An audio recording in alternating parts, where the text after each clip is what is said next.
Below 25 years ఉన్న వాళ్ళను అంటే ఆ మైండ్ సెట్ ఎలా ఉంటుంది, కొట్టుకోవడాలు, తిట్టుకోవడాలు, జర్సేపటి కలుసుకోవడాలు అన్నీ ఉంటాయి కాబట్టి. ఓకే, నెక్స్ట్ రీతు చౌదరి కాకుండా ఇప్పుడు సినిమా ఇండస్ట్రీ నుంచి అంటే చాలా ఫేమ్ లేదు, ఫేమ్ అవుట్ అయిపోయింది. సినిమాలో కూడా ఎక్కువ వస్తలేదు. సురేఖ వాణి అని. సురేఖ వాణి ఫోటో చూపి బ్రో, కూతురు సురేఖ వాణి అన్న రావచ్చు, లేదంటే వాళ్ళ ఇన్స్టాగ్రామ్ లో కొడితే వచ్చేస్తాయి. ఇన్స్టాగ్రామ్ లో వాళ్ళ కూతురు అన్న రావచ్చు చెప్తారు. సురేఖ వాణి అంటే వాళ్ళు సురేఖ వాణి అంటే తెలుసు సినిమాలో. ఓకే ఓకే, ఈమెనా? Okay okay. ఇప్పుడు సినిమాలో బేబీ కటింగ్ మీద తిరుగుతుంది. ఇప్పుడు సినిమాలో అవకాశం లేదు ఎక్కువ కాబట్టి మళ్ళీ బిగ్ బాస్ లోకి వస్తే అవకాశాలు వస్తాయి, కొంచెం ఫేమ్ వస్తే మళ్ళీ సినిమాలో నటించవచ్చు అనేది ఒకటి ఉంది. అయితే లేదు, ఈమె కూతురు కూడా ఉందన్నమాట. సో ఈమె కూతురు కూడా బాగుంటది, చాలా ఫాలోయింగ్ కూడా ఉంది.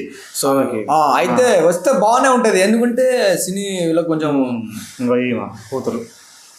ఓకే, ఏమో ఇలా కూతురు అన్నమాట. సో ఎవరికో అమ్మాయి ఆమె వచ్చింది అనుకో అంత స్కోప్ ఉండదు, ఎందుకంటే సినిమాలో చూశారు కదా.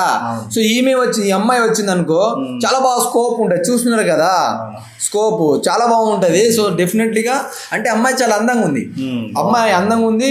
సో యూత్ కి అంటే యంగ్స్టర్స్ బిలో 25 years ఉన్న వాళ్ళను అంటే ఆ మైండ్ సెట్ ఎలా ఉంటుంది, కొట్టుకోవడాలు, తిట్టుకోవడాలు, జర్సేపటి కలుసుకోవడాలు అన్నీ ఉంటాయి కాబట్టి ఈ అమ్మాయి ఉంటే ఆ రీతు చౌదరితో పాటు వేరే లెవెల్ ఉంటుంది. వాళ్ళ పంచాయతీ తర్వాత వేరే ఉంటుంది. మనం ఆ పంచాయతీ గురించి మనం డిస్కస్ చేసుకోవడం చాలా బాగా కంటెంట్ దొరుకుతుంది.